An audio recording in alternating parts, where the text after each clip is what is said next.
श्री राम जय राम जय जय राम।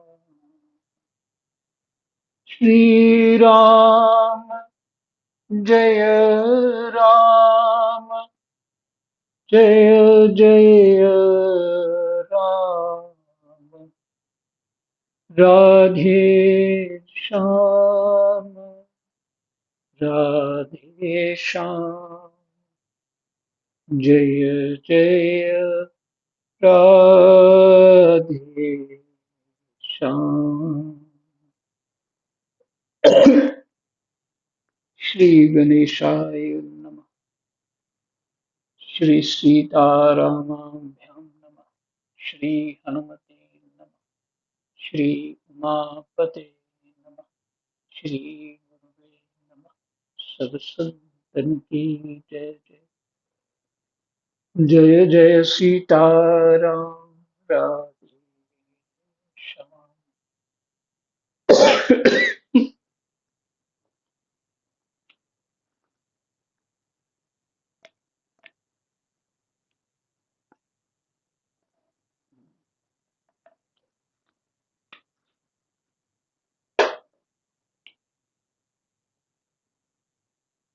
श्रीमद् भागवत महापुराण पंचम स्कंद 18वां अध्याय। विभिन्न वर्षों का वर्णन। भगवान शुकदेव जी की कृपा से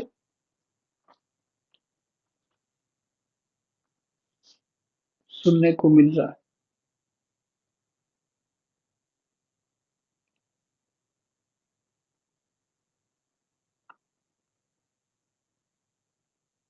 हम केतुमाल वर्ष की जो भगवान की स्तुति और उनकी माँ लक्ष्मी की स्थिति, उसका पाठ हमने कल किया। ये अंतिम जो वाक्य था, ओम हरां हरिं हुरुं, इन बीज मंत्रों के सहित सब ओर से नमस्कार।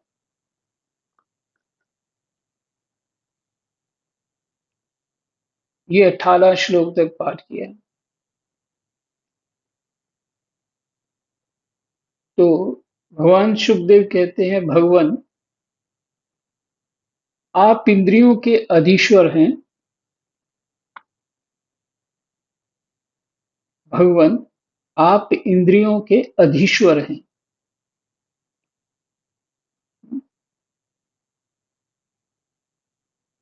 अच्छा, ये अधीश्वर कैसे हैं?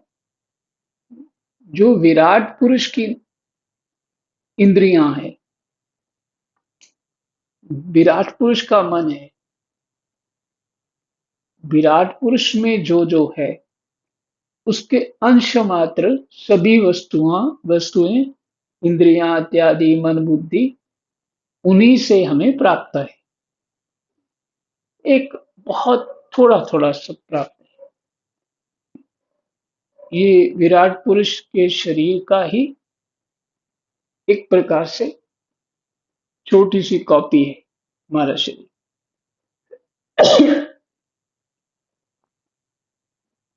तो हमारा सीधा संबंध विराट पुरुष से है।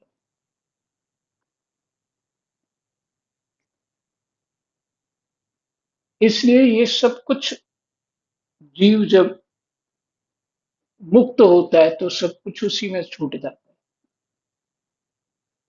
उसी में लोप हो जाता है। इसी दृष्टि से कह रहे हैं, भगवान आप इंद्रियों के अधीश्वर हैं। स्त्रियां तरह तरह के कठोर व्रतों से आपकी ही आराधना करके अन्य लौकिक पतियों की इच्छा किया करती हैं। किंतु वे उनके प्रिय पुत्र, धन और आयु की रक्षा नहीं कर सकते।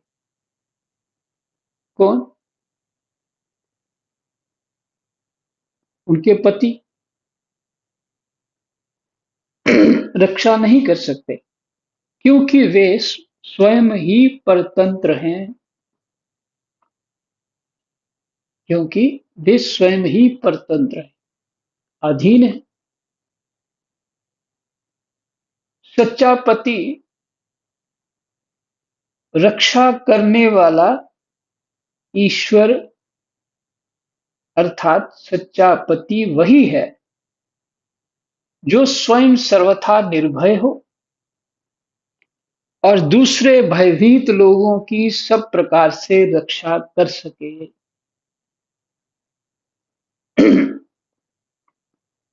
अपनी और अपने परिवार की रक्षा तो कर सके।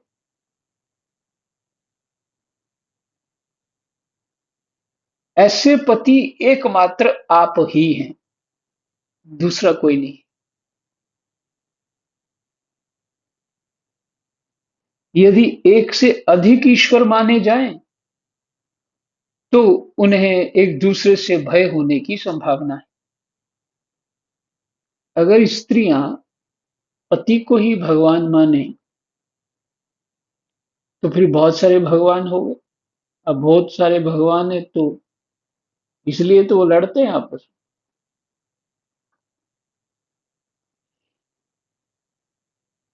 तो यहाँ एक संकेत है उस पति की जो स्त्री सेवा करके भगवान को ही उसकी आत्मा रूप माने शरीर रूप भी चाहे हो, वो भगवान की सेवा करती है। उस स्थूल पुतले की नहीं करती, भगवान की करती।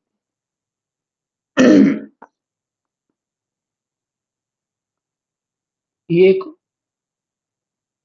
ऐसा कुछ भगवान कृष्ण कहते हैं जब गोपियों को कि तुम यहाँ क्यों आ गई इतनी रात में, तुम कैसी हो। और बड़ा उनको बुरा लगता है गोपियों को। एक तो तुमने बंसी बजा के हमको यहाँ बड़ी भयानक रात में बुला लिया और ऊपर से हम ही डांट रहे, हमारी ही निंदा कर रहे हो। ठीक है। तो वहां बहुत सुंदर प्रसंग है। गोपियों ने ऐसा ही कुछ कहा वहां पे। और वो प्रेम के नाते, भक्ति के नाते उनको गुरुद्रोह में रखा। ये कथा मैं कई बार श्री भक्तमाली महाराज जी से सुन चुका हूँ उनकी, कि जो ऐसा व्यक्ति है स्नेह भी करता है और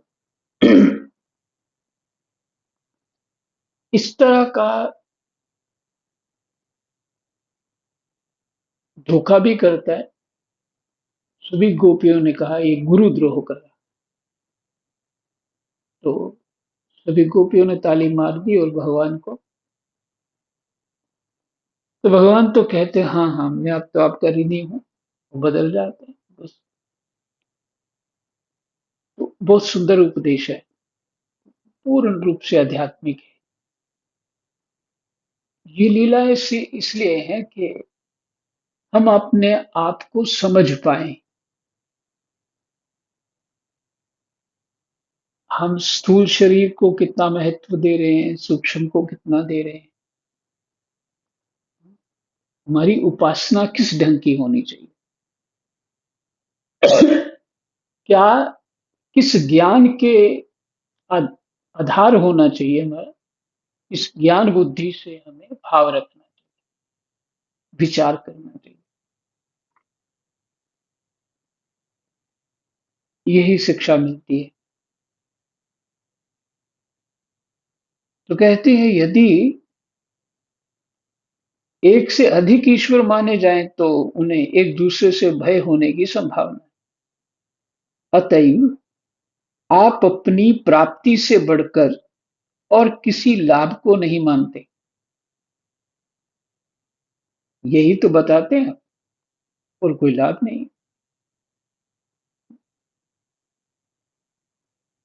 भगवान, जो स्त्री आपके चरण कमलों का पूजन ही चाहती है और किसी वस्तु की इच्छा नहीं करती, उसकी सभी कामनाएं पूर्ण हो जाती हैं। लोक परलोक जो चाहिए सब प्राप्त हो जाता है।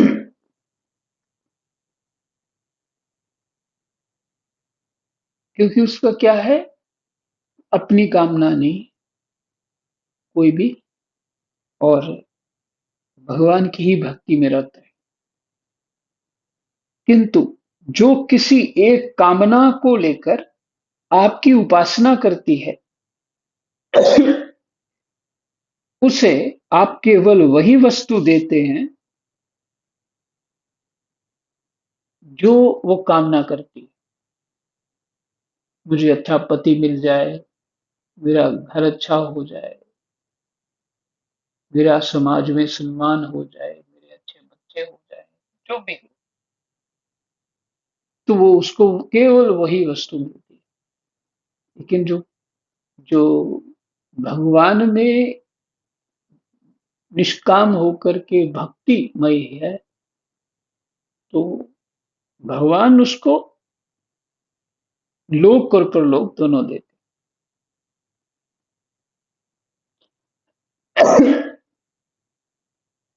यहाँ परलोक का अर्थ दूसरा जन्म नहीं, परलोक का अर्थ है कि जो संसार होने के बाद परमात्मा की प्राप्ति।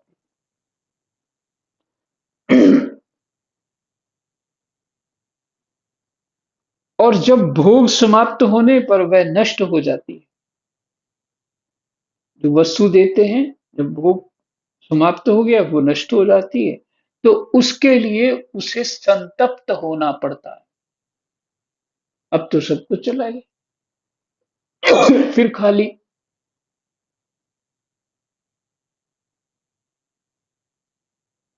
भगवान शुकदेव सुना रहे, वो स्त्रियां क्या कैसा विचार करती हैं। कहती हैं, अजित, अजित भगवान का नाम, अजित मुझे पाने के लिए इंद्रिय सुख के अभिलाषी ब्रह्मा और रुद्र, यह लक्ष्मी जी कह रही है। लक्ष्मी जी की प्रार्थना है भगवान को, और सुखदेव जी बता रहे। अजित मुझे पाने के लिए इंद्रिय सुख के अभिलाषी और रुद्र आदि समस्त सुरासुर गण घोर तपस्या करते रहते हैं लक्ष्मी को पाने के लिए। किंतु आपके चरण कमलों का आश्रय लेने वाले भक्त के सिवा मुझे कोई पा नहीं सकता।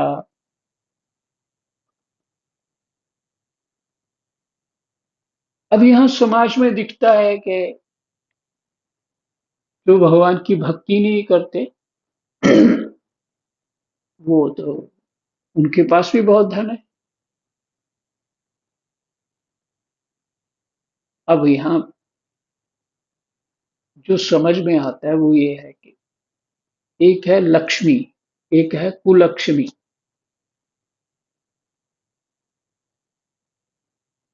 किसने निर्णय दिया था, पूछा दोनों बहनों ने, लक्ष्मी और कुलक्ष्मी ने, कि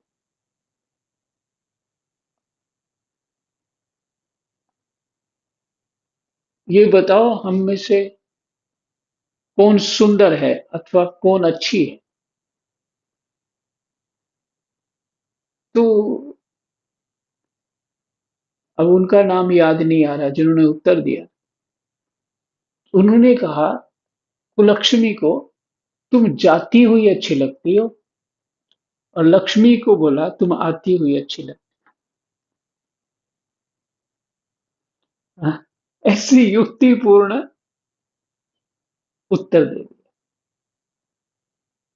तो कुलक्ष्मी जो है पूरी तरह से संसार में भोग बुद्धि अभिमान, अपने आप का बहुत बड़प्पन मान लेना इत्यादि, मैं सुखी हूँ, समझदार हूँ, मैं ऐसा हूँ वैसा हूँ, जैसे किसी को बड़ा पद मिल जाए, कोई आईएएस अफसर बन जाए, कोई बड़ा मिनिस्टर बन जाए, उसकी बुद्धि तो निश्चित खराब हो ही जाती है। मैं तो अलग ही दुनिया में बड़ा स्पेशल पीस हूँ, ऐसा उसको अनुभव होता है। और जैसे ही उसका पद छूटता है, फिर वो उसकी जो दुर्दशा होती है, क्योंकि तो वो पूछता भी नहीं अफसरों को, फिर इधर उधर एक दूसरे के घर जाके बैठते हैं, गप्पे मारते हैं। ये खूब देखा उनको। तो ये कुलक्ष्मी है। और लक्ष्मी जो है, ऐसे लोग मैंने संतों की सेवा करते हैं, अपने धन का सदुपयोग करते हैं, और भोग बुद्धि स्वयं की नहीं होती उसमें। मुझे ही बढ़िया बढ़िया खान मैं खाऊं, और जो दूसरों को जो नहीं खाना वो मैं उसको दे दूं। ये कुलक्ष्मी हो सकती है, पर लक्ष्मी ऐसा नहीं।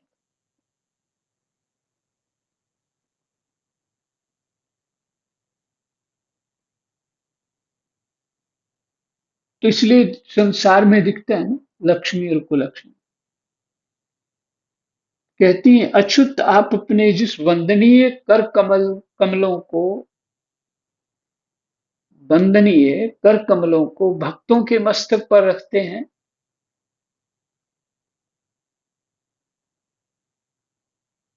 उसे मेरे सिर पर भी रखिए।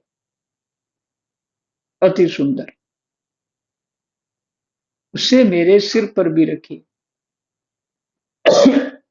वरेण्य, आप मुझे केवल श्री लांछन रूप से अपने वक्षस्थल में ही धारण करते हैं। श्री लांछन मैंने स्केच रूप से, किसी स्वर्ण रेखा के रूप में भगवान जी के बाएं वक्षस्थल पे लक्ष्मी का चित्र है। इसे ये अर्थ ये है, श्री लांछन रूप से अपने वक्षस्थल में ही धारण करते हैं, सो आप सर्वसमर्थ हैं। ये वाक्य बहुत सुंदर है। अच्युत, आप अपने जिस वंदनीय कर कमल को भक्तों के मस्तक पर रखते हैं, उसे मेरे सिर पर भी रखिए।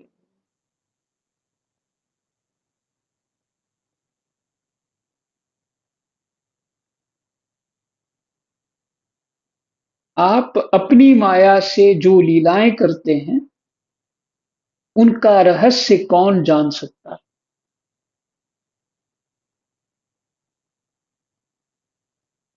अर्थात कोई नहीं।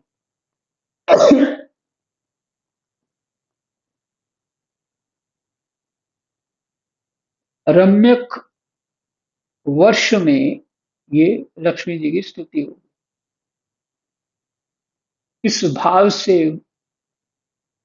वो केतुमाल वर्ष में लक्ष्मी जी भगवान की सेवा करते हैं, और उनके साथ और भी बहुत सारे लोग, रात्रियां इत्यादि, दिवस, और इस तरह के जो देवता हैं, वो साथ में रहते हैं। अगला है, रम्यक वर्ष में भगवान ने वहां के अधिपति मनु को पूर्व काल में अपना परम प्रिय मत्स्य रूप दिखाया था। रम्यक वर्ष में भगवान ने वहां के अधिपति मनु को, वो वहां के अधिपति हैं महाराज मनु, पूर्व काल में अपना परम प्रिय मत्स्य रूप दिखाया था। मनु जी इस समय भी भगवान के उसी रूप की बड़े भक्ति भाव से उपासना करते हैं। मत्स्य में मछली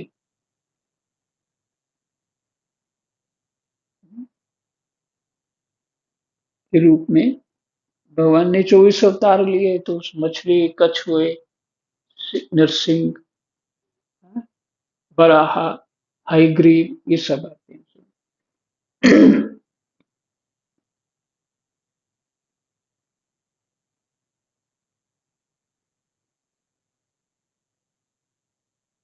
मनु जी इस समय भी भगवान के उसी रूप की बड़े भक्ति भाव से उपासना करते हैं और इस मंत्र का जप करते हुए स्तुति करते हैं। नीचे मंत्र दिया है, ओम नमो भगवते मुख्य मुख्यत्माय नमः सत्वाय प्राणो योच्यसे सहसे बलाय महामत्स्याय नमः। ये इस ये वाली स्तुति करते हैं, इस श्लोक की स्तुति करते हैं, इसी का पाठ करते हैं।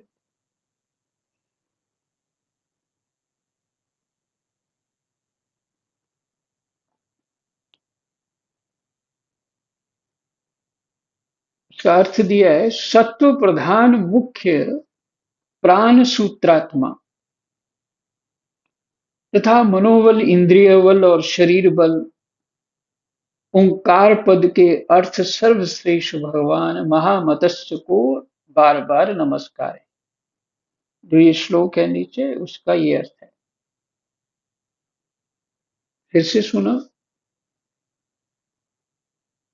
इस मंत्र का जप करते हुए स्तुति करते हैं। वो मंत्र है, उसका अर्थ सत्व प्रधान मुख्य प्राण सूत्रात्मा तथा मनोबल इंद्रिय बल और शरीर बल ओंकार पद के अर्थ सर्वश्रेष्ठ भगवान महामतस्य को बार बार नमस्कार। मनोबल इंद्रिय बल और शरीर बल रूप ओंकार पद के अर्थ सर्वश्रेष्ठ भगवान महामतस्य को बार बार नमस्कार। ये गहन है, इसके लिए समझने के लिए ये कैसे इसको समझना है तो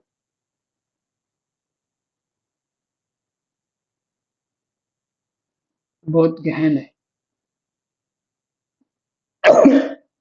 जिससे ऊपर कहा ना, ऐसे इतना समझ लीजिए कि जैसे ऊपर इंद्रियों के अधीश्वर कहा, बस ऐसा ही कुछ मान लीजिए।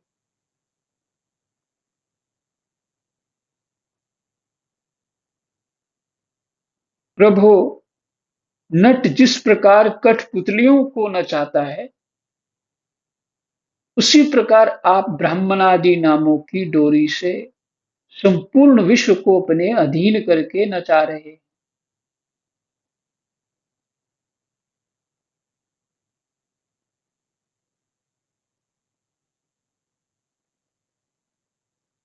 उसी प्रकार आप ब्राह्मण आदि नामों की डोरी से संपूर्ण विश्व को अपने अधीन करके नचा रहे हैं। ब्राह्मण आदि का मतलब ब्राह्मण क्षत्रिय वैश्य शूद्र, इन सभी को।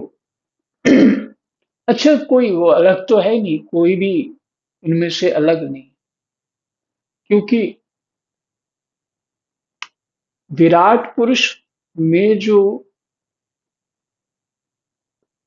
इंद्रिय बल, मनोबल, शरीर बल, सब कुछ जो ब्राह्मण में है वो शूद्र में भी है। यहाँ कितनी समानता है। बस एक व्यवहार मात्र है ये कि एक भाई ये सेवा करेगा, एक भाई ये ऐसा काम करेगा। एक मान लो एक भाई भजन करेगा, ब्राह्मण हो गया, या ज्ञान प्राप्त करके सबको सबके लिए काम करेगा, माने सबको ज्ञान देगा। दूसरा सुरक्षा करेगा, तीसरा धन कमाएगा, उसकी व्यवस्था, चौथा सबका सार संभाल करेगा, सबको केयर करेगा। ये चतुर रूप तो जीव रूप में भगवान का ही तो स्वरूप है। उसी प्रकार आप ब्राह्मण आदि नामों की डोरी से संपूर्ण विश्व को अपने अधीन करके नचा रहे हैं। अतः आप ही सबके प्रेरक हैं। आपको ब्रह्मादि लोकपालगण भी नहीं देख सकते, तथापि आप समस्त प्राणियों के भीतर प्राण रूप से और बाहर वायु रूप से निरंतर संचार करते रहते। भीतर हमारे प्राण रूप से हैं और बाहर वही भगवान वायु रूप से। कितना स्पष्ट हो गया, भगवान कितने भीतर और बाहर हैं। फिर अपनी नासमझी से हम समझ नहीं पा रहे। हमारा मन भी वही है, हमारी इंद्रियां भी वही हैं। सब कुछ वही है, फिर भी हम अहंकार करते हैं, हम ये हैं, हम वो हैं, फलाना है, ढमकाना है, पता नहीं क्या बन जाते हैं, क्या क्या समझने लग जाते, कैसे कैसे उसी अपने शरीरों से ही राग द्वेष करने लग जाते।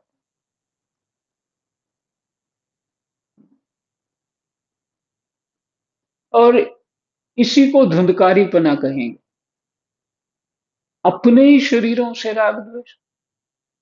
अपनी ही स्थिति है वो, सबकी स्थिति अपनी ही स्थिति।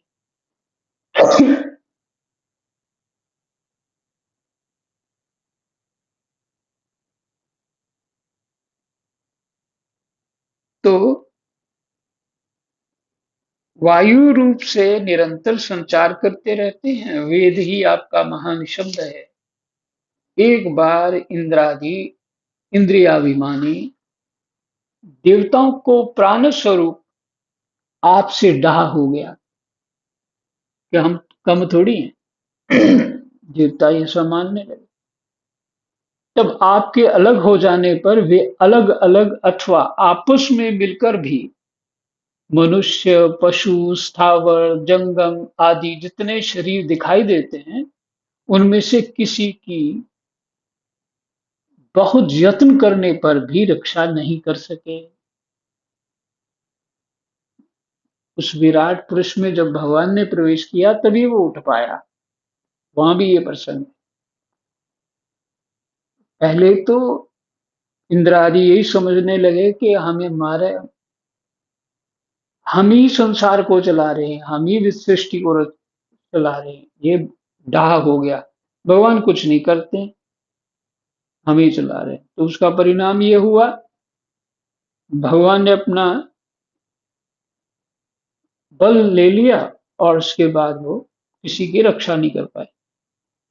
अजन्मा प्रभो, आपने मेरे सहित समस्त औषध और लताओं की आश्रय रूपा इस पृथ्वी को लेकर बड़ी बड़ी उत्ताल तरंगों से युक्त प्रलयकालीन समुद्र में बड़े उत्साह से विहार किया था। मनु जी कह रहे हैं, आप संसार के समस्त प्राण समुदाय के नियंता हैं। आप संसार के समस्त प्राण समुदाय के नियंता हैं। मेरा आपको नमस्कार है। जय जय सीताराम, राधे श्याम। कृष्णाय वासुदेवाय, हरये परमात्मने, प्रणतः क्लेशनाशाय गोविन्दाय